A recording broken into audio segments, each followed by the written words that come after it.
খালেদা জিয়া বারবার কিন্তু বলেছে জামাত ইসলামের যাদেরকে ধরে ফাঁসি দেওয়া হয়েছে সবগুলো মানুষ নির্দোষ। এখনো ভিডিও আছে।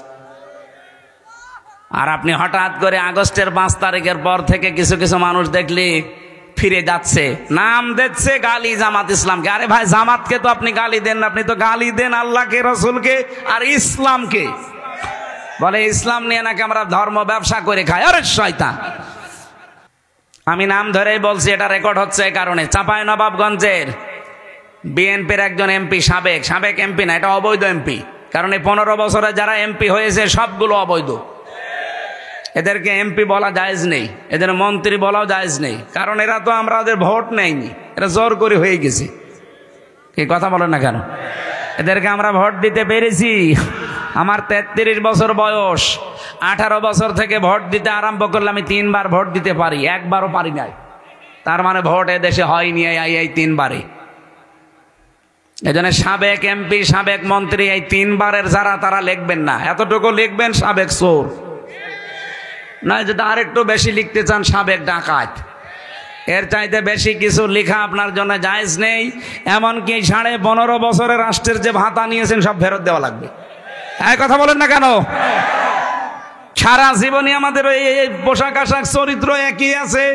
ধর্মের নামে যদি ব্যবসায় দেশে কেউ করে খেতে চায়, যারা শুধু ভোট আসলে টুপি মাথায় দেয় তারা।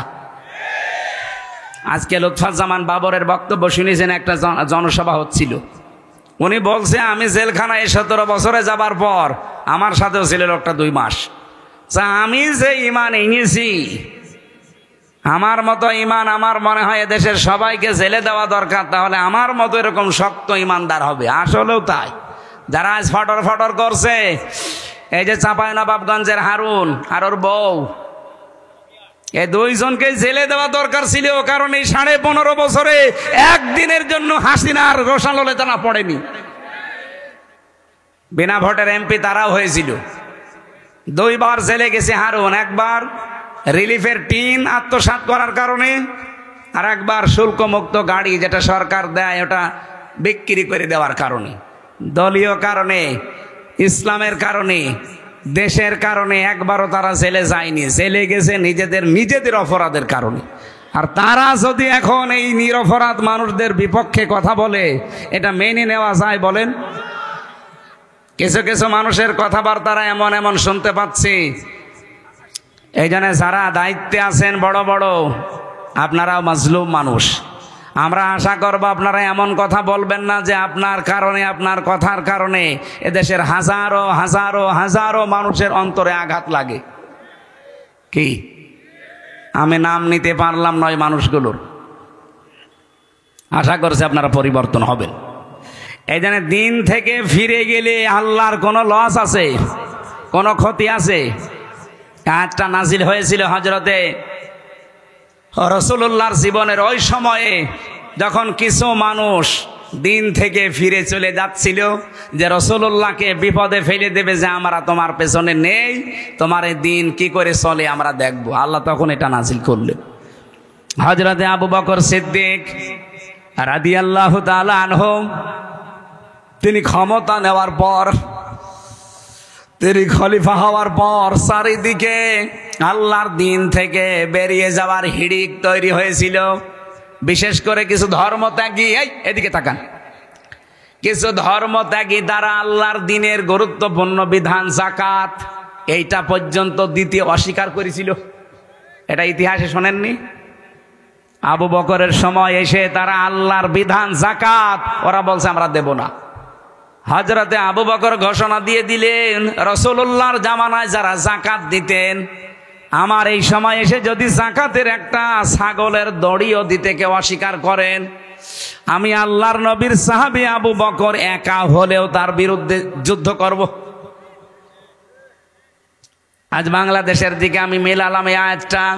কত মানুষ তো ফিরে চলে যাচ্ছেন, রাজনৈতিকভাবে, দলীয়ভাবে, ধর্মীয়ভাবে।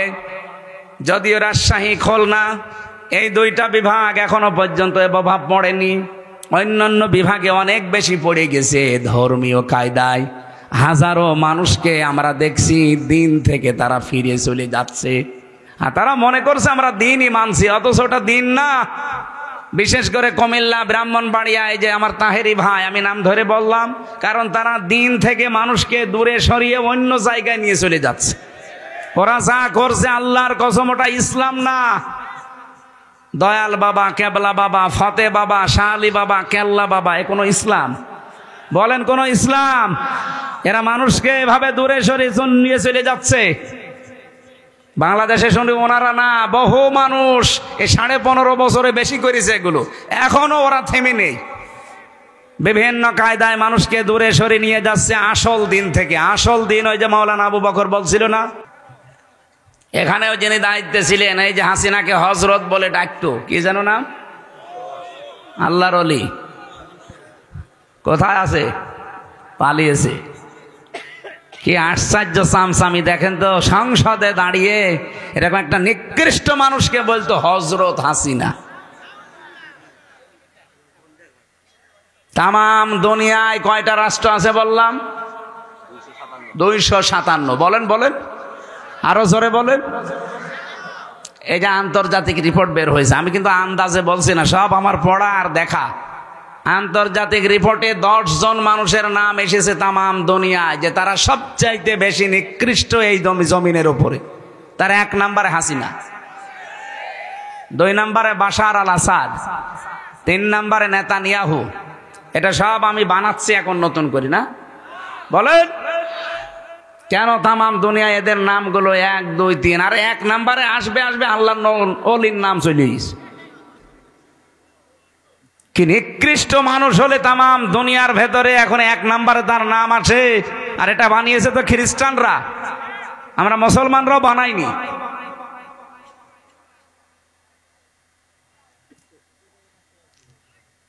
তামাম দুনিয়ায়, শুধু বাংলাদেশে না, তামাম পৃথিবীর ভেতরে একেবারে নিকৃষ্ট মানুষ এখন যত মানুষ দুনিয়া এখন জীবিত আছে তাদের ভেতরে 1 নম্বর উনি। কি করেছে আপনি চিন্তা করতে পারেন? এটা বের হয়েছে এই যে জাতিসংঘ যে আয়না ঘরের রিপোর্ট দিয়েছে গুমের, এরপরে কি যে ভয়াবহ আশ্চর্য জায়গা এটা। আমি তো মিনিটাই ছিলাম 10 দিন, আর যারা বড়টাই ছিল, বিগটা, এই যে ব্যারিস্টার আমান আজমি ভাই সহ, এই যে হম্মাম কাদের চৌধুরী, সালাউদ্দিন কাদের চৌধুরীর সন্তান, এরা যারা ছিল, এরা যে কত কঠিন। আমি দেখেছিলাম এরকম চেয়ারে বসিয়ে দেয়। আমার আগে একজনকে নিয়ে যে চেয়ারে বসিয়ে হাতের সাথে পায়ের সাথে ক্লিপ লাগিয়ে দেয়, এই গলার সাথে একটা লাগিয়ে দেয়, বেড়ি, ওদের একটা কি ফিতা আছে, এটা লাগিয়ে দিলে আপনি আর নড়তে পারবেন না। মুখটা তো কালো কাপড় দিয়ে বেঁধে দেয়, হাত বাঁধা, পা বাঁধা, মাথা বাঁধা, আপনি নড়বেন কি করে? তখন একবার টিপ দেবে সুইচে, চেয়ার আপনার 1 মিনিটে 120 বার ঘুরবে। 1 মিনিটে যদি 120 বার হয়, সেকেন্ডে কয়বার? বলেন বলেন, আপনি চিন্তা করতে পারেন? মাথার ভেতরে কত সূক্ষ্ম জিনিস আল্লাহ দিয়েছেন। ফ্রন্টাল লব আছে, অক্সিপিটাল লব আছে, প্যারাইটাল লব আছে, মোটর কর্টেক্স আছে, সেন্সরি কর্টেক্স আছে, কত সেন্সরি জিনিসগুলো আল্লাহ দিয়েছেন মাথার ভেতরে। আর 1 মিনিটে 120 বার পাক দেবে, আপনার মাথা থাকবে? 1 মিনিট পরে মনে হবে আমি 4-5টা দুনিয়া দেখতে পাচ্ছি। হাত তো বাঁধা এভাবে ক্লিপ দিয়ে, এমন একটা মেশিন আছে ওদের কাছে, হাতের সাথে আর পায়ের সাথে লাগিয়ে দেয়, একটা টিপ দেবে, একবারে নখগুলো সব খুলে চলে আসবে। নখ খুলে ফেললেও তো হয়, ওর উপর আবার লবণ ছিটিয়ে দেয়। আপনার বিশ্বাস হচ্ছে না? আমি নিজে তো ফেস করেছি এগুলো। ওই যে পুলিশ দাঁড়িয়ে আছে, জিজ্ঞাসা করে। এই ছিল দেশ। আর বলে আমি কি করেছি যে আমার পালানো লাগলো। আপনার এখনো মনে হচ্ছে না যে কি করেছেন? এদিকে আসেন, আপনাকে রেখে দিই ওখানে। আপনার তো 14 বছর থাকবে না, আপনি খালি 14 দিন থাকবেন ওই মাটির নিচে ঘরে। 14 দিন থাকলে আপনি এমনি মরে যাবেন। কত মানুষকে আমার সামনে দিয়ে লাশ বের করে নিয়ে চলে গেছে, বলে যে ও মরে গেছে। না, মরে নিয়ে চিন্তায় মরে গেছে। এমন কঠিন ভয়ঙ্কর জায়গায় ওরা রেখে দিয়েছিল। আমার মনে একটা ভাঙ্গা ছেঁড়া মানুষকে 3টা বছর সেলখানায় দিলেও তো হয়তো, দিয়েছে ফাঁসির কন্ডেম সেলে, কবর সেলে শয়তানরা। 24 ঘন্টা তালা লাগানো, আবার সিসি ক্যামেরা দেওয়া, কেউ যেন আমার সাথে কথা না বলে। একদিন এক হিন্দু কারারক্ষীরে বললাম যে ভাই, সব সময় তো তালা লাগিয়ে রাখেন, একটু বই দেন, বই পড়ি। ও শয়তান বই নিয়ে এসেছে বঙ্গবন্ধুর আত্মজীবনী, এটা পড়ি কি করবো? পরের সপ্তাহে বছর হুজুর ভালো বই দেবো, ভালো বই নিয়ে এসেছে বঙ্গবন্ধুর ছেলেবেলা। আরে ভাই আপনি কি আর বই পান না? কি বই নিয়ে আসেনি? পরের দিন নিয়ে এসেছে বঙ্গবন্ধুর চীন সফর। বছর হুজুর লাইব্রেরিতে এছাড়া আর বই নেই। আমি বললাম লাইব্রেরিতে খোঁজ করবেন, আমার ফাঁসি চাই, মতিয়ার রহমান রেন্টুর লেখা এই বই আছে? বছর হুজুর ওই বই পড়তে নেই, ওইটা নিয়ে আসেন। আমি মেজর ডালিম বলছি এই বই পান না? পরের সপ্তাহে একটা পেলাম, কারারক্ষী আশরাফুল, মুসলমান। ওরে বললাম যে ভাই আপনি আমার জাতি ভাই, যেটা আগে আসতো ও তো আর আলেম সালেম বোঝে না, ওর কাছে সব সমান। তা আপনি তো মুসলমান, আপনি যদি পারেন তো এটিএম আজহারুল ইসলাম আছে, ওই যে হিমেল বিল্ডিং এ থাকে, আপনি একটু যেয়ে বলবেন যে হামজা আপনার কাছে তাফসির আর বই চেয়েছি।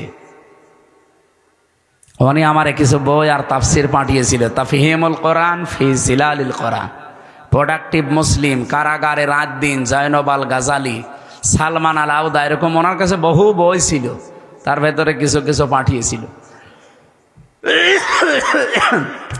নিরপরাধ এই মানুষটার সাথে 3টা বছর কাটিয়ে আসলাম। দেশটা স্বাধীন হয়েছে কিন্তু এই মানুষটা এখনো মুক্ত বাতাসে বের হতে পারেনি। তার নামে যে মামলা, পুরাটা মিথ্যা, বানোয়াট আর হিংসার বশবর্তী হয়ে দেওয়া। কি কথা বলেন না কেন? আমাকে বানিয়ে বলছি।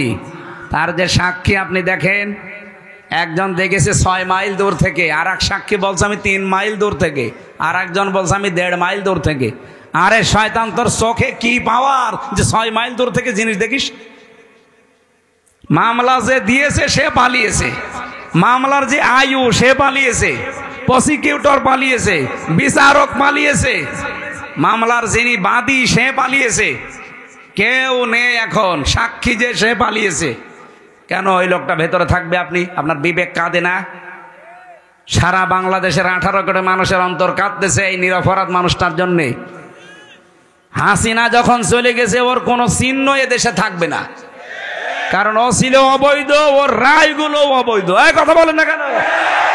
ওর অবৈধ রায় এখনো যদি থাকে তাহলে দেশ স্বাধীন হয়ে কি হইল? আগেই তো ভালো ছিল। এই জন্য আমরা চাই কালকে ওনার রায় আছে, কোন হাইকোর্ট দেখাবেন না বাঙালিকে। যদি হাইকোর্ট দেখান যে উনি সাজাপ্রাপ্ত, এই জন্য ওনাকে ছাড়া হয় না, তাহলে তারেক জিয়া 9 বছরের সাজাপ্রাপ্ত। এখানে যারা আছে জিজ্ঞাসা করে দেখেন, আর তারেক জিয়ার বউ 3 বছরের সাজাপ্রাপ্ত। তারা যদি সাজাপ্রাপ্ত হওয়ার পরে আগস্টের 5 তারিখে তাদের মামলা ঢিসমিস হয়ে যায়, তারা যদি খালাস পায়, উনিও খালাস পাবে না? মানে লুৎফুজ্জামান বাবর আর উনি এক মামলা, একই ফাঁসির আসামি, একই জায়গায় থাকতো।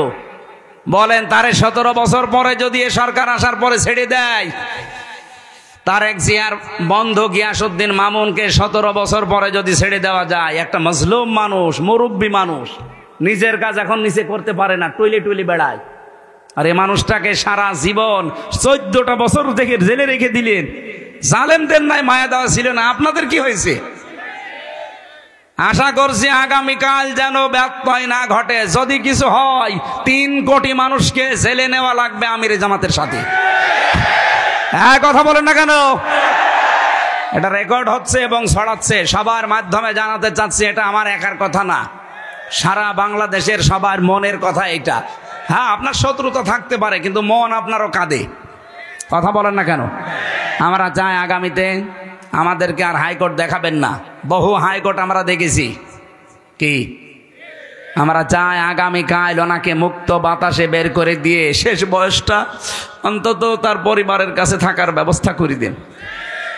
লোকটার যে মানবতার দরদ, ইসলামের প্রতি তার যে দরদ, আল্লাহর প্রতি তার যে তাওয়াক্কুল, আমি 3টা বছর দেখেছি। আল্লাহ রাব্বুল আলামিন তার গোলামের জীবনের ভালো কাজগুলো যেন মঞ্জুর করেন। অন্যায় যদি মানুষ হিসাবে কিছু করে থাকে, আল্লাহ যেন মাফ করে দেন।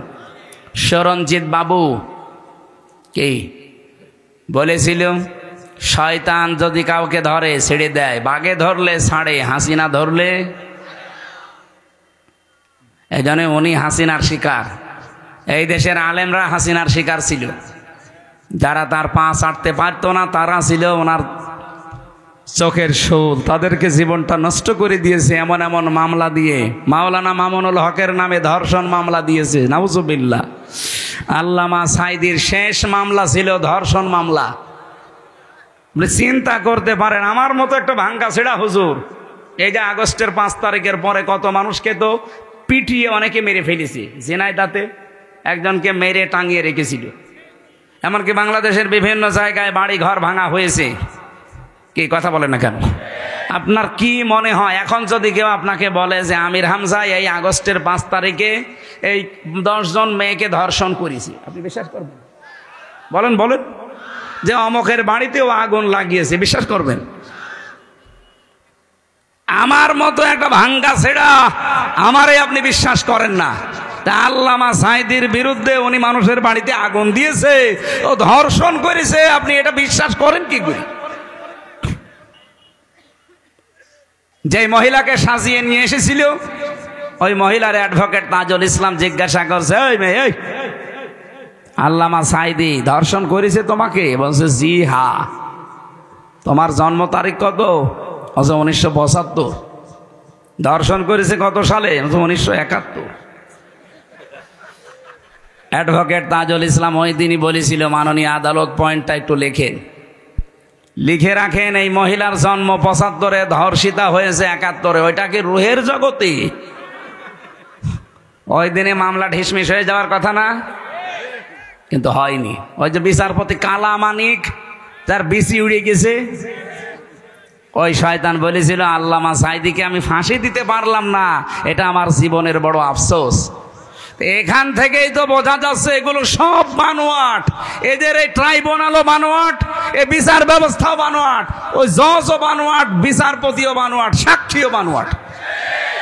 নাই তো 75-এ জন্ম, 71-এ ধর্ষিতা হয়, কিসের কি? আরে ভাই অন্যেরটা বাদ দিলাম, আমি তো আমার নিজেরটা তো জানি। আমারে দিয়েছিল আনসারুল্লাহ বাংলা টিমের প্রধান সারা বাংলাদেশের, অথচ সাঁতা যে কি আমি জানি না। তো এইরকম মিথ্যার ওপরে সব চলতো। আমি কি একটু বানিয়ে বললাম? বলেন বলেন। আমরা নিরপরাধ মানুষটার মুক্তি চাচ্ছি শুধুমাত্র আমাদের ঈমানের দাবিতে। বিশ্বনবী মুহাম্মদুর রাসূলুল্লাহ সাল্লাল্লাহু আলাইহি ওয়াসাল্লাম 1399 জন মানুষকে তিনি শপথ বাক্য পাঠ করিয়েছিলেন হুদায়বিয়ার ওই গাছের নিচে বসে বসে। এ ঘটনা কোনোদিন শোনেননি? কি শুনেছেন আপনি?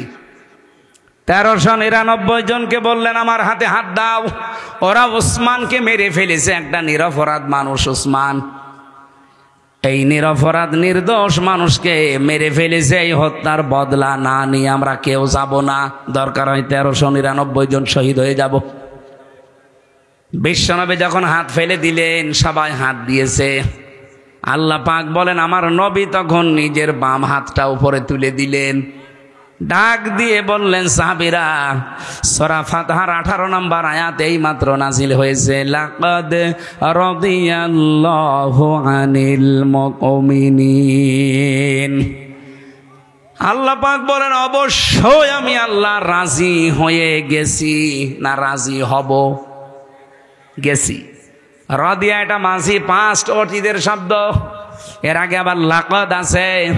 আল্লাহ গ্যারান্টি দিয়ে বলছেন আমি কিন্তু রাজি হয়ে গেছি।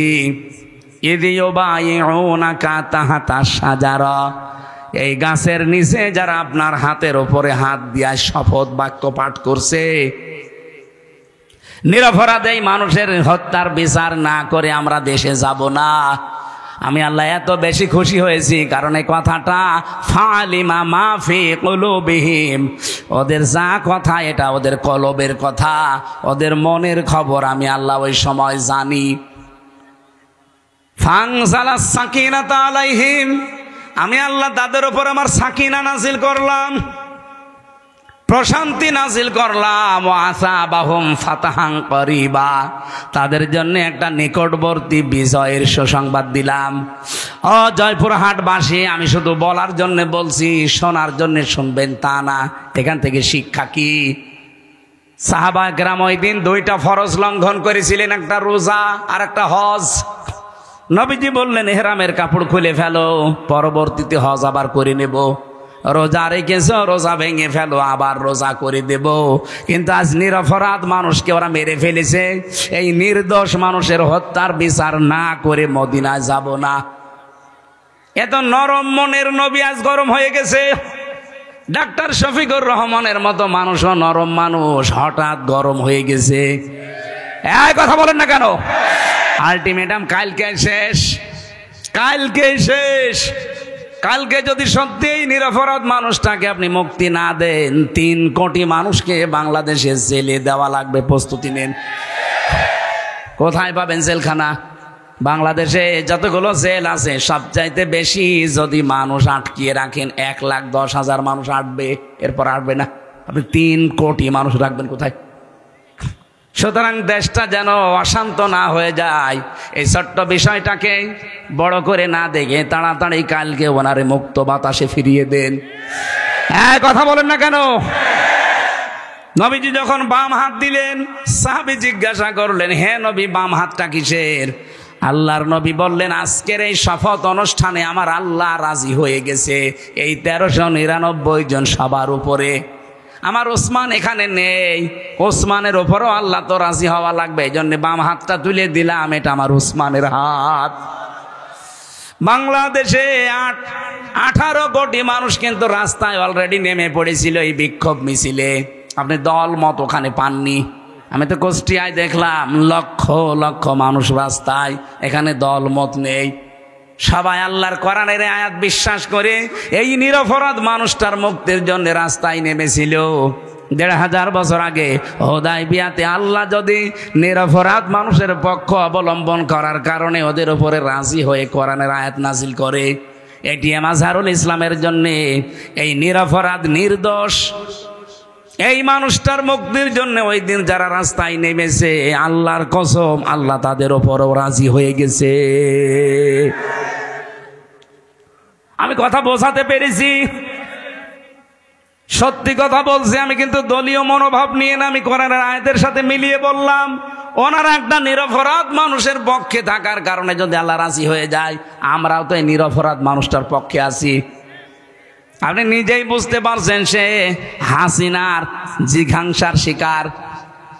দিনের কাজ হচ্ছে একামতে দিন, কারণ এইটা কায়েম না হলে আপনি সুদ থেকে বাঁচতে পারবেন না, এটা কায়েম না হলে ঘুষ থেকে বাঁচতে পারবেন না। এই কথা বলেন না কেন?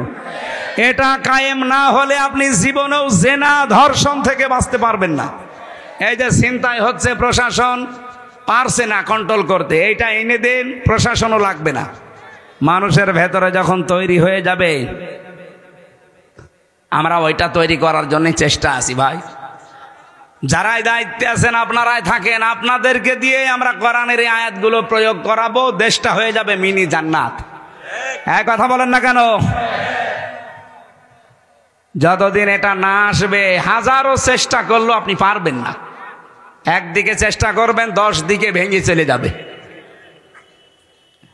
এই জন্য আপনাদের চাইতে যেহেতু বাস্তবতা আমি দেখেছি বেশি, বয়স আমার ছোট, তাতে কি। রাত আমরা যখন গভীর হয় দেখি রাতের বেলায় 3টা জিনিস রাস্তায় পাওয়া যায় বেশি, একটা বক্তা, একটা কুত্তা আর একটা পুলিশ। রাত বেশি হলে এদের পাওয়া যায় না। রাস্তায় যাবে, হয় দেখা হবে কোনো বক্তার সাথে, নাই কুত্তার সাথে, নাই পুলিশের সাথে। এই জন্য বাস্তবতার দিকে তাকিয়ে বলছি, বয়স ছোট তাই কি, আমি অনেক কিছু বাস্তবতায় বুঝি। এই জন্য আহ্বান জানাচ্ছি, সব বাদ দেন ভাই। আল্লাহর দিন থেকে দিনের নাম নিয়ে আপনাকে ফেরত নিয়ে চলে যাচ্ছে। ধর্মীয় কায়দায়, রাজনৈতিক কায়দায়, দলীয় কায়দায়, বিভিন্ন কায়দায় আজ দিন থেকে মানুষ চলে যাচ্ছে। রব্বুল আলামিন ঘোষণা দিয়ে জানিয়েছেন, ওয়াইন তাতাওয়াল্লাউ ইস্তাবদিল কওমান গায়রাকুম সুম্মা লা ইয়াকুনু আমসালাকুম। সূরা মুহাম্মদ।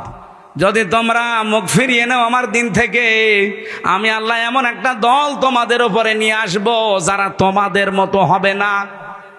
তারা আমাকে ভালোবাসবে, আমি নিজেও তাদেরকে ভালোবাসবো। তারা কারা? তাদের আল্লাহ কয়েকটা গুণ দিয়েছেন। দেখেন তো, বাংলাদেশে 72টার উপরে দল, 48টা নিবন্ধিত দল, আর একটা হলে আমরা 49টা থাকতাম, আমাদেরটাও ছিল। কিন্তু শয়তানরা রাগ করে, হিংসা করে, রাজনৈতিক প্রতিহিংসার কারণে আমাদেরটা আটক করে রেখেছে। আমাদের নিবন্ধন ছিল না, আমাদের মার্কা ছিল না। এই কথা বলেন না কেন? আরে ভাই, সরকার ছিল অবৈধ, রায় দিয়েছিল অবৈধ, আমাদেরটা নিবন্ধনও আটকিয়ে রেখেছিল অবৈধ ভাবে। তার অবৈধ কিছুই থাকার কথা না, কেন এটা আটকিয়ে রাখবেন? আমি আবার বলছি, কোন হাইকোর্ট আমরা দেখতে চাই না। বাঙালিকে হাইকোর্ট দেখাবেন না, খুব তাড়াতাড়ি আমাদের মার্কার নিবন্ধন ফেরত দেওয়া লাগবে। এটাই আপনারা রাজি আছেন না? দেখেন তো, হাত তোলেনি কে? দেখেন, ওই যে পেছনের ওরা হাত তোলেনি। হাত তোলেন। ওরা তাও তোলেনি, ওরা মনে হয় ওই দলের। ঠিক আছে, সারা দেশ থেকে এভাবে 18 কোটি মানুষ একবারে দাঁড়িয়ে যাওয়া দরকার। আপনি বৈধ জিনিস দেবেন না কেন? এই মার্কা নিয়ে যদি আল্লামা দেলাওয়ার হোসাইন সাইদি দাঁড়িপাল্লা মার্কা নিয়ে যদি এমপি হতে পারে, সেই মার্কা নিয়ে সামনে সাইদ সাহেব হতে পারবে না? বলেন। আমরা চাই এদেশে 300 এমপি হবে সামনে। 151 জন মানুষ জানো ফজলুর রহমান সাইদের মতো বুকে কোরআন নিয়ে সংসদের সামনে যেতে পারে। মাত্র 151 জন। 300 জনের ভেতরে যদি যেতে পারে, আমি আল্লাহর কসম দিয়ে বলতে পারি, নামাজের ওয়াজ এই দেশে আর করা লাগবে না, জাকাতের ওয়াজ করা লাগবে না, পর্দার ওয়াজ করা লাগবে না, জেনার ওয়াজ করা লাগবে না, এমনি তার পরের দিন বন্ধ হয়ে যাবে। সাইদ সাহেবের মতো 151 জন বলবে, মাননীয় স্পিকার, আমরা নামাজের বিল চাই। উনি বলবে, ঠিক আছে, হাত তোলেন কারা কারা চান। 300-র ভেতরে এরকম 151 জন হাত তুললে ওটা পাশ হয়ে যাবে। তারপরের দিন 18 কোটি মানুষ বাংলাদেশে নামাজ পড়তে বাধ্য। বলেন বলেন। আপনি সাইদ সাহেবকে ভোট দিয়েছিলেন মাত্র একটা। উনি যদি ওই জায়গায় কোরআন বুকে নিয়েছে নামাজের বিল আনতে পারে, নামাজ পড়বে মানুষ 18 কোটি। আপনার একটা ভোট দেওয়ার কারণে 18 কোটি মানুষ নামাজের সওয়াব আপনি আমলনামায় পাবেন। এটা রাজনীতি মনে হয় আপনার কাছে? আর আপনি যেটা করেন ওটা তো পুরা দুর্নীতি।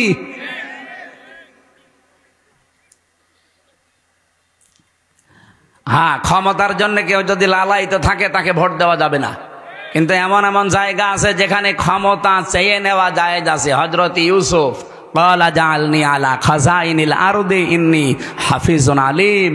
হযরত ইউসুফ আলাইহিস সালাম বলেছিলেন, বাদশাহ, খাদ্যের দায়িত্বটা আমারে দেন, আমি সংরক্ষণ করতে পারবো। সুতরাং বাংলাদেশে অর্থনৈতিকভাবে আল্লাহর ওলি কারা, এদেশ কিন্তু প্রমাণ পেয়ে গেছে। কথা বলেন না কেন? আপনি যা মনে করেন, রাগ করেন, খুশি হন, আমার ওটা দেখার দরকার নেই। বাস্তবে আমি বলছি, বাংলাদেশে রাজনৈতিকভাবে এবং অর্থনৈতিকভাবে আল্লাহর ওলি হচ্ছে জামাত শিবির। আপনি দেখেন, 4 আনা এদিক ওদিক পাবেন না, তার প্রমাণ এখনো ইসলামী ব্যাংক। সুতরাং এরা যে প্রমাণ দিয়ে দিয়েছে যে অর্থনৈতিকভাবে এরা আল্লাহর ওলি, 4 আনা এদিক ওদিক হয় না। এদের 2 জন মন্ত্রী ছিল, এখনো পর্যন্ত তাদের মাটির বাড়ি উপরে টিন। মন্ত্রী মাটির বাড়ি উপরে টিন, 26টা টাকা বেঁচেছিল, ওইটা আবার ফেরত দিয়েছে। আর আপনি মন্ত্রী, 620টা বাড়ি আপনার। এই জন্য অর্থনৈতিকভাবে যে কারা আল্লাহর ওলি, এটা কি আর প্রমাণ দেওয়া লাগবে? এইরকম মানুষ যদি দায়িত্ব চেয়েও নেয় তাও দেওয়া জায়েজ আছে, কারণ তারা সংরক্ষণ করতে পারবে। কথা বলেন না কেন? আর আমরা চাই এই দেশটা যেন এইভাবে সংরক্ষিত হয়। কেন নামাজের ওয়াজ করা লাগবে দেশে? কেন যাকাতের ওয়াজ করা লাগবে? ও মা বোনেরা পর্দায় থাকো কেন বলা লাগবে? খালি এরকম মানুষগুলো 151 জন একটু পাঠিয়ে দেন, ওয়াজও করা লাগবে না, এমনি মানুষ মেনে নেবে। আইন আমরা তৈরি করতে পারছি না, কারণ এরকম মানুষ আমরা নেই। ওখানে যা আছে আল্লাহর আইনের পক্ষের লোক নেই। এই জন্য আগামী থেকে যেহেতু এরকম একটা সুযোগ আসতেছে, অনেকে দেখছে এখন দিনের দিক থেকে মুখ ফিরিয়ে চলে যাচ্ছে। আল্লাহ বলেন, আমি একটা দল নিজে তৈরি করছি, ওই দলের গুণাগুণ যার সাথে মিলবে আপনি সেই দলে যোগ দেবেন। কয়টা গুণ? 3টা। বলেন বলেন, আরো জোরে বলেন। আদিল্লাতিন আলাল মুমিনিন আইজ্জাতিন আলাল কাফিরিন। আল্লাহ বলেন, প্রথম গুণ হবে ওই দলের লোকদের, তারা নিজেদের ভেতরে পরস্পর রহম দিল হবে, কমল হৃদয়ের হবে। কোথায়? আমার বাড়ি কুষ্টিয়া। কোথায় বাড়ি? এটিএম আজহারুল ইসলামের বাড়ি রংপুর বদরগঞ্জ। কত দূরের মানুষ আমরা, প্রায় 350 কিলোমিটার দূর। এরপরও আপনি দেখতে পারেন নিজের আপন ভাইকে আমি যতটুকু ভালো না বাসি, তার চাইতে দিনের কারণে, ইমানের কারণে, ইসলামের কারণে আজহারুল ইসলামকে তার চাইতে 100 গুণ বেশি ভালোবাসি। কেন এটা তৈরি হয়েছে? আল্লাহ বলেন আজিল্লাতিন আলাল মুমিনিন, তারা মুমিনদের প্রতি হবে রহম দিল। এটা তৈরি করে দিয়েছে কে? আরো জোরে। আপনি দেখেন একামতে দিনের দায়িত্বে সারা বাংলাদেশে যারা আছে মনে হয় তারা সবাই এক ভাই, অথচ নিজের আপন ভাই ইসলাম মানে না, দিন মানে না, তাকে আমি জানের শত্রু মনে করি শুধু ইসলামের কারণে। এক কথা বলেন না কেন? আযিল্লাতিন আলাল মুমিনিন আইজ্জাতিন আলাল কাফিরিন, কাফেরদের প্রতি তারা হবে কঠোর, ভয়ঙ্কর। আগস্টের 5 তারিখের পরে এই দেশে ইসলামের বিরুদ্ধে কোনো কথা বলার সাহস কেউ দেখালে সবচাইতে বড় কড়াকড়ি ভূমিকা পালন করে দেশের একামতে দিনের কর্মীরা এবং ইসলামপন্থী যারা, তারাই। আপনি দেখেন অন্যদের চাইতে এরা কড়াকড়ি বেশি, কারণ এরা কোরআনের আয়াত মেনে চলে। ইউজাহিদুনা ফি সাবিলিল্লাহ, তারা আল্লাহর রাস্তায় জিহাদ করে। লা ইয়াখাফুনা লাউমাতা লাইম, কোন তিরস্কারকারীর তিরস্কারকে তারা পাত্তা দেয় না। এই জন্য আমিরে জামাতের ঘোষণা 2 দিন আগে শোনেননি, আপনারা আমাদেরকে চোখ রাঙাবেন না। সমালোচনা করেন, ওয়েলকাম জানাবো, কিন্তু কারো চোখ রাঙানি খাওয়ার জন্য আমরা বড় হইনি। আমরা দিনের কাজ করছি আল্লাহর দিকে তাকিয়ে, কারো তিরস্কারের ভয় আমরা পাই না। কে আমাকে ভালো বলবে, কে আমাকে যুদ্ধ অপরাধী বলবে, দেশ বিরোধী, ওটা আমার দেখার দরকার নেই। আমি কাজ করছি কার জন্যে? বলেন বলেন। এই যে 3টা গুণ বললাম, বলেন 73টা দল এখন বাংলাদেশে, 72টা, কোন দলের ভেতরে এই 3টা গুণ বেশি পাওয়া যায় আপনি বলেন? আল্লাহ বলেন এই মানুষগুলোকে আমি ভালোবাসি, তারাও আমাকে ভালোবাসে। যালিকা ফাদলুল্লাহ, এটা আল্লাহর অনুগ্রহ। ইউতিহি মাইয়াশা, যাকে তাকে আল্লাহ দেয় না, যাকে পছন্দ করে তাকে দেয়। আল্লাহু ওয়াসিউন আলিম, এবং আমি আল্লাহ প্রশস্ত প্রাচুর্যময়। এই আয়াতের পরের আয়াতে আল্লাহ 3টা গুণ দিয়েছেন। এদিকে তাকান, আপনাকে আমি কোরআন দিয়ে শোনাচ্ছি, আমার বাবার কথা না। আল্লাহ পাক যেই দলকে নিজে নিয়ে আনবেন বলছেন, ফাসাউফা ইয়াতিল্লাহ বিকৌমিন, আল্লাহ বলেন এমন একটা দলকে আমি নিয়ে আনবো, এই দলকে আমি অনুমাক্কিনা লাহুম ফিল আরদ, জমিনের শাসন ক্ষমতা দেব। কেন দেব জানো? অনুরিয়া ফিরাউনা ও হামানা ও জুনুদাহুমা মিনহুম মা কানু ইয়াহদারুন, আমি ফেরাউনকে, হামানকে আর তার দলের লোকদেরকে, সৈন্যবাহিনীকে দেখাতে চাই তারা সবচাইতে বেশি ভয় যাদেরকে পেত তাদেরকে আমি জমিনের শাসন ক্ষমতা দিয়ে দিয়েছি। এই 54 বছরে এই দেশের জালেমরা সবচাইতে বেশি ভয় পেয়েছে কিন্তু এদেশের একামতে দিনের নেতা কর্মীদেরকে, ওদের সবচাইতে বেশি ভয় এদেরকে।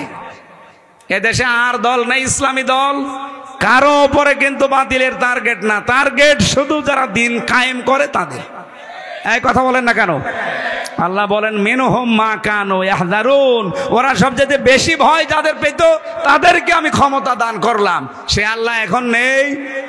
উনি যেহেতু আয়াতে বলছে আমি দান করব, ফাইন্না হিজবাল্লাহি হুমুল গালিবুন, আমার দল এরাই হবে গালেব সামনে। সুতরাং এই আয়াতটা আমরা দেখতে চাই, সামনে যেন আল্লাহ আমাদের চর্ম চোখে দেখায়। বলেন আমিন। গুণের কথা বললাম কয়টা? 3টা। বলেন আরো জোরে বলেন। 1 নম্বরে আল্লাযীনা ইউকিমুনাস সালাত, যারা নামাজ কায়েম করে।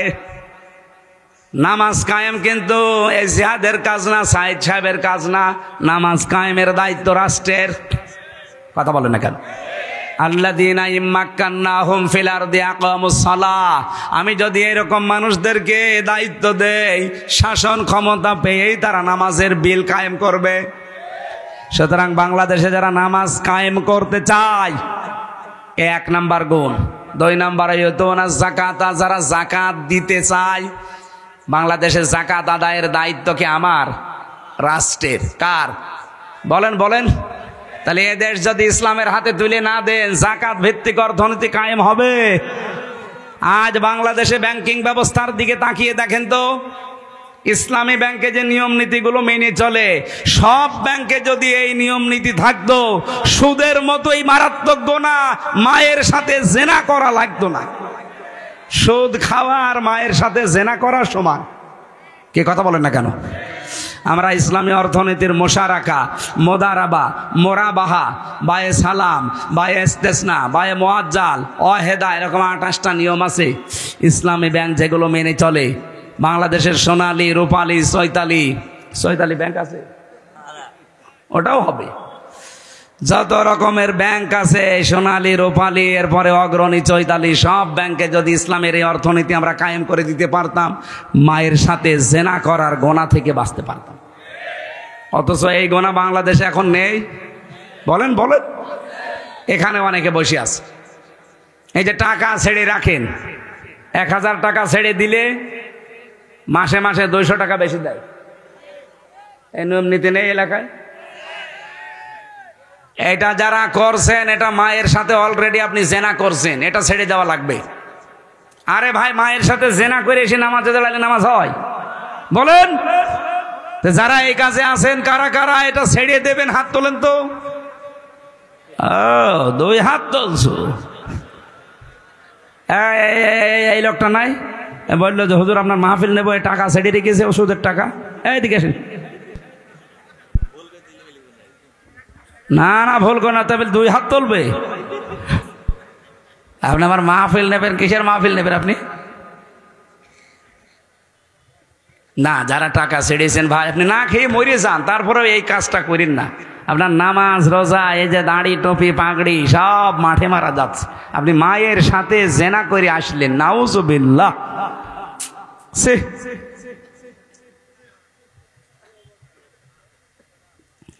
3 নম্বরে ওয়াহুম রাকিউন, যারা রুকুকারীদের সাথে রুকু করে। রুকুকারী কারা? এখানে জামাতবদ্ধ হয়ে নামাজ পড়ার কথা আছে তাফসিরে। যারা জামাতে নামাজ আদায় করে, বাংলাদেশে বললাম 72টা দল, আমি নাম ধরে বলছি আপনাদের বোঝার জন্য, রেকর্ড হচ্ছে, সারা দুনিয়া যাচ্ছে। এদেশে একটা শুধু দল আমি পেয়েছি, আপনি জামাতে নামাজ পড়েন না একা একা পড়েন, ওটা আবার লিখে রাখা লাগে। এরকম একটা দল নেই। কোরআনের সাথে যা মেলে আমি তো তাই বলবো, এর সাথে মেলে না, আমি আপনার নাম বলবো কি করে? কারণ আপনি হচ্ছে চাঁদাবাজি করে খান। আপনার নামে কোনো আয়াত কোরআনে আছে? আছে, আপনার বিপক্ষে আছে। কথা বলবেন না কেন? হুজুর আমার বিপক্ষে যেন বলবেন না, তাই আপনার পক্ষে বলার মতো কোনো কথা তো পাই না, কারণ আপনার বউ চলে বেপরদায়। কথা বলেন না কেন? একজন ওয়াজ করেছিল, রুহুল আমিন ভাই, বসে ইমামতি করতে গেছি, সুদের আয়াত পড়ে সুদের কথা বললাম। ওরে আল্লাহ, ওই মসজিদের সভাপতি হচ্ছে সুদখোর, টাকা ছেড়ে রাখে, টাকা আসে, এরকম সভাপতি দেশে নেই। উনি নামাজের পরে বলছে, হুজুর আমি নিয়ে আসলাম আপনারে, আর আপনি আমারে বাঁশ দিলেন। আমি যে একটু হালকা পাতলা সুদ খাই, এলাকার মানুষ জানে, তাই বলে আপনি মসজিদে বলবেন? আপনার আমি বাদ দিয়ে দিলাম। ও বলছে আমি একটু উপশহরে ইমামতি নিলাম, ওই জায়গায় তেলাওয়াত করলাম পর্দার আয়াত। পর্দার আয়াত পড়েছি। এখন মসজিদের সেক্রেটারি ওর বউ ব্যারাকে চাকরি করে। উনি নামাজের পরে বলছে, হুজুর আমারে বাঁশ দিলেন, আমার বউ চাকরি করে, এলাকায় মানুষ জানে, তাই বলে আপনি এখন মসজিদে বলবেন? ইমাম সাহেবকে সেক্রেটারির কথা বলেছিল, আপনারা আমি রাখবো না, যান। ওখান থেকে চলে গেলাম গ্রাম অঞ্চলে ইমামতি করতে। ইমামতি করতে গিয়ে দাঁড়িয়েছি, মনে করলাম আজকে আর বাংলায় কিছু বলবোই না, শুধু আরবিতে বলবো, যেন না বুঝে। আরবিতে ওই যে খুতবা আছে, খুতবা দিয়ে নামাজে দাঁড়ালাম। মনে করলাম এমন সূরা তেলাওয়াত করবো যেন সবাই মনে করে যে না, এই ইমাম সাহেব ঠিক আছে। কানে হাত দিয়ে যেহেতু তেলাওয়াত আরম্ভ করেছি নামাজে, সূরা ফাতিহা শেষ, তেলাওয়াত করলাম সূরা ইয়াসিন। ইয়াসিন আল কোরআনিল হাকিম। বেশ ভালোই চলছিল। নামাজ শেষ হওয়ার পরে ক্যাশিয়ার ডাক দিয়ে বলছে, হুজুর আমি মসজিদের ক্যাশিয়ার, টাকা আমি আপনাকে দেব। অথচ প্রথম দিন এসে আপনি কি করলেন? মসজিদের সভাপতির নাম ইয়াসিন, আর ওর বাপ মরে গেছে, নাম হাকিম। আপনি প্রথম দিনই বাপ বেটার নামে সূরা পড়ে দিলেন। আমি যে ক্যাশিয়ার, আমার নামে কোনো সূরা নেই। আগামী সপ্তাহে যদি আপনি আমার নামে সূরা না পড়েন, আপনার আমি রাখবো না। চিন্তা করছে, শহরে গেল ইমামতি, উপশহরে গেল, গ্রামেও চলে যাবে। কি করি, সোরা কোথায় পাই? মনে মনে একটা সোরা বানালাম। সামনের সপ্তাহে নামাজ পড়ালাম সূরা ফাতিহার পরে ওই সোরা দিয়ে। সূরা ফাতিহা শেষ, এবার তেলাওয়াত করা আরম্ভ করলাম। কারণ ওই ক্যাশিয়ারের নাম হচ্ছে বাবর। বাবর নামে কোনো সোরা আছে? টান দিলাম, ইয়া আইয়ুহাল বাবর আনতা কালবন ও আবুহু খিনজির ওয়া জাদ্দুকা হিমার ফাইন্নাহুম লাজাহিলুন। টান যখন দিয়েছে মনে করছে সোরা মনে হয় ঠিকই পড়ছে। তেলাওয়াত শেষ হয়ে গেলে নামাজের পরে বলছে, হুজুর খুব সুন্দর হয়েছে, আমার নাম কি সুন্দর করে বললেন, ইয়া আইয়ুহাল বাবর। তা আপনি এই সোরার অর্থ বলেন। ইমাম সাহেব বলছে এর বাংলা অর্থ হচ্ছে, হে বাবর নিশ্চয় তুই কুকুর। তোর বাবা হচ্ছে শুকর, তোর দাদা গাধা, তোর 14 বংশ মূর্খ। একটা সূরা হইল। আপনাকে এত কিছু নাম ধরে বোঝার পরও যদি বলেন না আমার নামে কিছু পড়ে না, তে আমি আপনার নামে পাবো কোথায়? আপনি এমন দল করেন যে দলে নামাজ লিখে রাখা লাগা তো দূরের কথা, নামাজই পড়া লাগে না। কিন্তু আমি এমন দলের কথা বলছি যে নামাজ পড়বেন একা না জামাতে, ওইটাও লেখা লাগে। আবার পরের মাসে দেখানো লাগে যে এই দেখেন আমি নামাজ জামাতে পড়েছি এই কয়েক। তো যদি সত্যি আপনার জামাতে নামাজ না থাকে আপনাকে থেট দেওয়া হবে, আগামী মাসে সংশোধন হবে। এই কথা বলছে না কেন? এটা একটা বিশ্ববিদ্যালয়ের মতো। কোরআনের আয়াতের সাথে যে তিনটা, আমি তিনটাই মিলিয়ে ফেললাম। কারণ নামাজ কায়েমের আন্দোলন করে দেশে একটা মানুষ, যাকাত ভিত্তিক অর্থনীতি কায়েমে করার জন্য চেষ্টা চালায় একটা দল, জামাতের সহিত নামাজ আদায় করার জন্য উদ্বুদ্ধ করে একটা দল। তা আমি আপনার নাম পাবো কোথায়? আল্লাহ পাক বলেন এইভাবে যেই মানুষগুলো তিনটা গুণ অর্জন করবে, আমি আল্লাহ তাদেরকে নিজে পছন্দ করে তোদের উপরে নিয়ে আসবো, তাদেরকে আমি আল্লাহ এদেশের ক্ষমতা দেব। আল্লাহ যেহেতু বলছে, এটা মিথ্যা হওয়ার সম্ভাবনা বলেন বলেন। এই জন্য দিন দিন ইসলামের জোয়ার কিন্তু তৈরি হয়ে গেছে অলরেডি। আমরা আগস্টের 5 তারিখের আগে দেখতাম এই দেশে মানুষ 100 জনের 15 জন বলতো আমরা ইসলাম চাই। আর এখন এই যে ফেব্রুয়ারির 18 তারিখ, আজকে তো 24 তারিখ, 18 তারিখ একটা জরিপ পেয়েছিলাম, এদেশের 100 জনের 66 জন মানুষ বলছে আমরা এদেশে ইসলাম কায়েম চাই। আপনি আর কিছুদিন চাইতে দেন, 6 মাস 10 দিন 15 দিনের ব্যবধানে যদি এই পরিবর্তন হয়ে যায়, আর 6 মাস যেতে দেন, এদেশের 100 জনের 100 জন মানুষ বলবে আমরা এদেশে ইসলাম চাই। এই জন্য অনেক মুনাফিকের মাথা খারাপ হয়ে গেছে, বলছেন না আমরা কিচ্ছু চাই না, নির্বাচন চাই। আরে ভাই নির্বাচন তো চাবেন, 100 জনের 90 জন এখনো পর্যন্ত ওই জালেমদের দোসররাই দায়িত্বে আছে। তো এগুলো পরিবর্তন করা লাগবে না? এসপি সাহেব আসতেছে। আপনাদের জেলার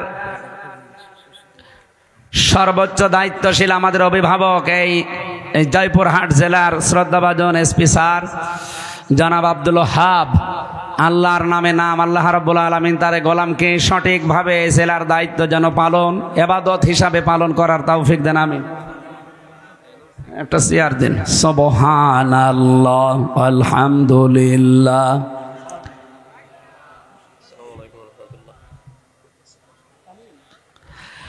লা ইলাহা ইল্লাল্লাহ মুহাম্মাদুর রাসূলুল্লাহ। এই বসো বসো বসো। নূর আলম ভাই ওসি, আমাদের ওসি সাহেব এসেছে, এসপি সাহেব এসেছে। আপনাদের কিছু ফর্মালিটি আছে, একটু করেন। আমরা 1-1.5 মিনিট সময় দিচ্ছি, করেন। সম্মানিত মানুষদেরকে সম্মান দেওয়া ইমানের দায়িত্ব দেন। বাড়িতে যে দায়িত্বগুলো আছে এগুলো পালন করবেন। খাদিজাতুল কুবরার পুরা জীবনী দেখেছি, তাকে আল্লাহ নিজে জান্নাতে ঘর বানিয়ে পাঠিয়েছিলেন, অথচ জীবনে তিনি 1 ওয়াক্ত নামাজ পড়েননি, একটা রোজা রাখেননি, একটা টাকাও দান করেননি, জীবনে একটা সাদগা করেননি, কোনোদিন হজও করেননি, একদিনও পর্দায়ও থাকেননি। কারণ এই বিধানগুলো সব তার এন্তেকালের পরে নাজিল হয়েছে। কথা বুঝতেছেন?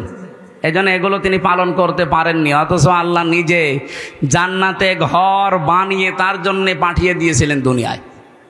সুসংবাদ জানিয়েছেন, একটা মহিলাকে আল্লাহ সালাম দিয়েছেন, তার নাম খাদিজাতুল কুবরা রাদিয়াল্লাহু তাআলা আনহা। আমি তার পুরা জীবনীতে এইটাই পেয়েছি, আল্লাহ রাব্বুল আলামিন সালাম দেওয়া, জান্নাতে ঘর তৈরি করে পাঠিয়ে দেওয়া সুসংবাদ একটা কারণে, তিনি তার স্বামীর পেছনে সব উজাড় করে দিয়েছিলেন। আজ হাজারো পরিবারে স্ত্রীর ছোট মনের কারণে অনেক সন্তান, আমরা যারা স্বামী আছি, মানসিক রোগী হয়ে যাচ্ছে। আমি নিজে স্বামী, এখানে যত স্বামী বসে আছে প্রত্যেক স্বামীর পক্ষ থেকে আমি বলতে পারি, পৃথিবীতে এমন কোনো স্বামী নেই যে বিয়ের পরে আমার মা বাবা আলাদা হয়ে যাক এটা আমরা চাই। বলেন, 100টার 98টা পরিবারে আমরা বাধ্য হই। এই কথা বলেন না কেন? মা বাবাকে হয় আলাদা করে দেয়, নাই বাড়ি থেকে তাড়িয়ে দেয়, নাই বৃদ্ধাশ্রমে রেখে আসে, অথবা আর এক ভাইয়ের আন্ডারে দিয়ে দেয়। এরকম বহু মামলা ওসি সাহেবদেরকে থানাতে হ্যান্ডেলিং করা লাগছে। না, এগুলো আমাদের চরিত্র সংশোধন হওয়ার জন্য যাদের সাপোর্ট লাগবে তারা আমাদের স্ত্রী। সম্মানিতা মা বোনেরা, আমি আবার বলছি, শ্বশুর শাশুড়িকে যতদিন পর্যন্ত নিজের মা বাবার মতো মনে না করবে ততদিন জীবনও স্বামীর মন পাবেন না। হ্যাঁ, উপরে উপরে আপনাকে আমি ভালোবাসতে পারি, কিন্তু আমি মানসিক রোগী হয়ে যাব আপনার কারণে। এরকম সমস্যা দেশে নেই? বলেন বলেন। আপনার স্বামী যদি দিনের কাজে থাকে, মানবতার কাজে থাকে, খাদিজাতুল কুবরার মতো পেছন দরজা দিয়ে সাহায্য করবেন, যতটুকু সমর্থ আছে উৎসাহ দেবেন। কিয়ামতে খাদিজাতুল কুবরার সাথে আপনি জান্নাতে একই সাথে থাকতে পারবেন। আল্লাহ মেয়েদেরকে খাদিজার মতো হওয়ার তৌফিক দেন, বলেন আমিন। দ্বিতীয় নম্বরে, বোনদের, মেয়েদের, এই দুই জায়গায় মানুষ এসে একটু ঝামেলা বাঁধায়। এরা জমি জায়গা এদের দিতে চায় না, এরকম বহু মামলা ওনাদের কাছে যাচ্ছে এই জমি জায়গা সংক্রান্ত। বোনের জমি আর ফুফুর জমি, মেয়ের জমি দিতে চান না কোন কারণে? অন্যের জমি যদি মেরে দেন একটা গুনাহ হবে, আর বোনের জমি, ফুফুর জমি, মেয়ের জমি মেরে দিলে ডবল গুনাহ হবে। একটা আত্মীয়কে ফাঁকি দেওয়া আর একটা শরিক ফাঁকি দেওয়া। এই কথা বুঝতেছেন? কারণ এই নির্দেশটা আল্লাহ নিজে দিয়েছেন, ইউসিকুমুল্লাহু ফি আওলাদিকুম লিয-যাকারি মিসলু হাজ্জিল উনসায়াইন।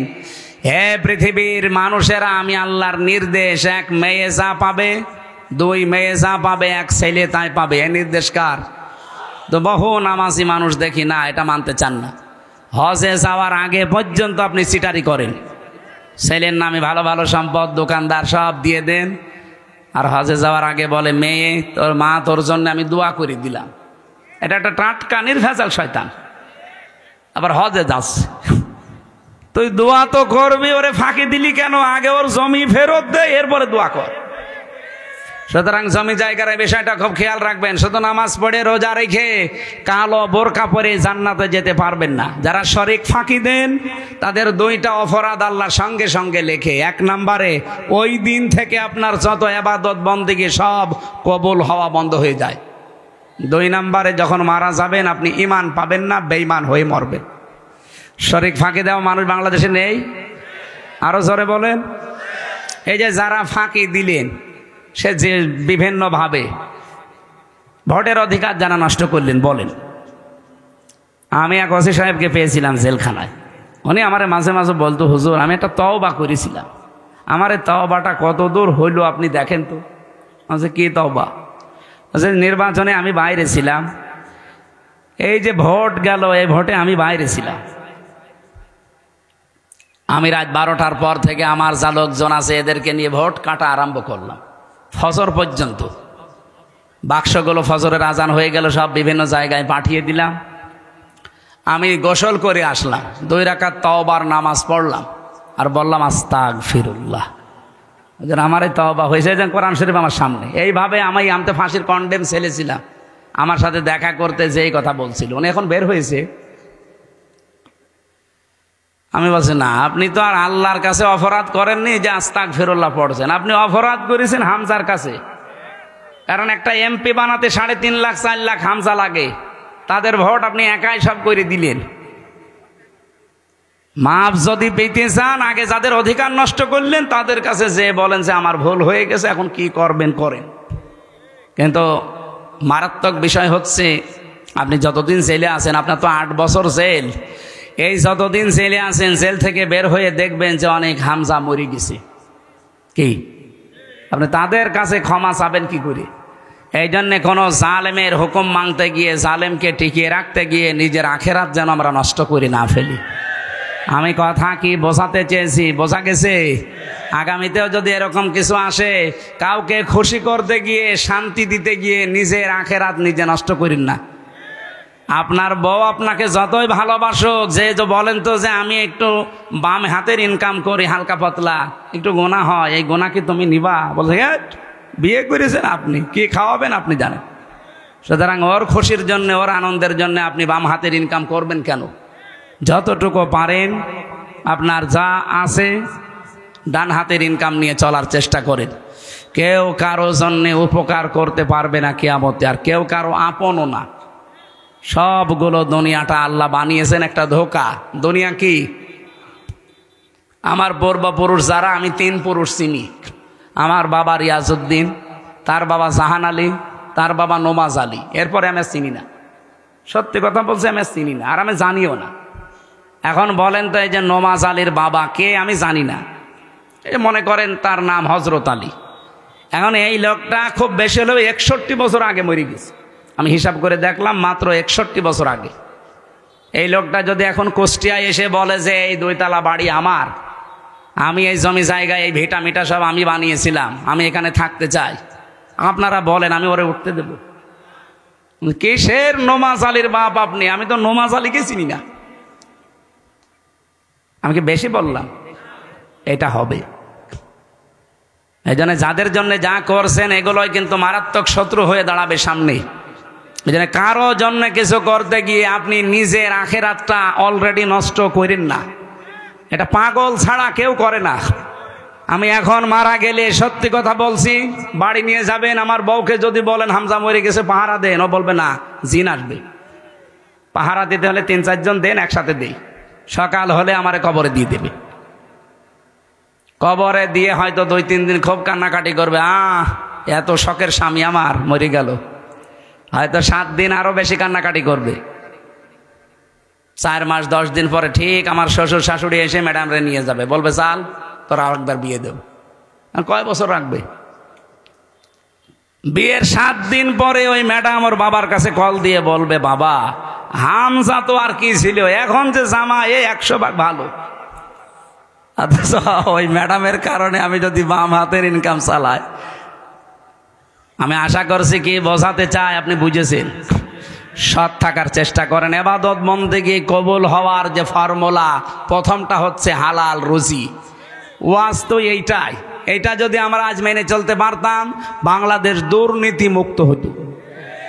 কত হাজার হাজার কোটি টাকা পাচার করলেন, কি হলো বলেন? আপনি তাদের দিকে এখন তাকিয়ে বলেন, এই যে সালমান এফ রহমান দরবেশ, 36,000 কোটি টাকা। আমার মনে হয় আমি সারা জীবনে গণনা করেও শেষ করতে পারবো না। কিন্তু তার টাকায় কি এখন কোনো কাজ হইল? সে এখন আমার মতো ওই মাটির ফ্লোরে থাকে। আমি আশা করছি আল্লাহ রাব্বুল আলামিন আমাদের আখিরাতটা বিশাল আকারে যেন তৈরি করে দেয়, আমাদের যেন আফসোস না থাকে।